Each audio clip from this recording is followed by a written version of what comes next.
ଗ୍ରାମାଞ୍ଚଳରେ ସ୍ୱାସ୍ଥ୍ୟ ସେବାକୁ ଆଗକୁ ନେବା ପାଇଁ 80 ଶଯ୍ୟା ବିଶିଷ୍ଟ ବସ୍ତା ଗୋଷ୍ଠୀ ସ୍ୱାସ୍ଥ୍ୟ କେନ୍ଦ୍ରକୁ ନୂତନ ନବୀକରଣ କରାଯାଇ ସୋମବାର ଅପରାହ୍ନରେ ଆମ ହସ୍ପିଟାଲକୁ ଭିଡ଼ିଓ କନଫରେନ୍ସ ଯୋଗେ ଉଦ୍ଘାଟନ କରିଛନ୍ତି ଓଡ଼ିଶାର ମୁଖ୍ୟମନ୍ତ୍ରୀ ନବୀନ ପଟ୍ଟନାୟକ।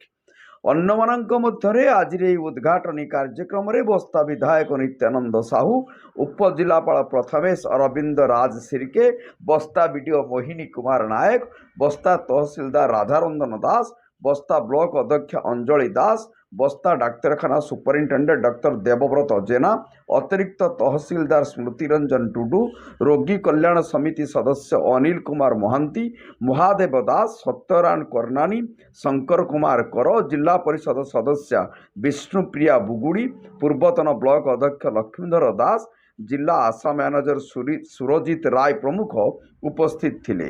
मान्यवर मुख्यमंत्री श्री पट्टनायक आम हॉस्पिटल को उद्घाटन करने सहित ग्रामांचल स्वास्थ्य क्षेत्र भित्तिभूमि को सुदृढ़ करने राज्य सरकार संकल्प नहीं बेले आज आम हॉस्पिटल द्वितीय पर्याय उद्घाटन उत्सव अनुष्ठित होईची।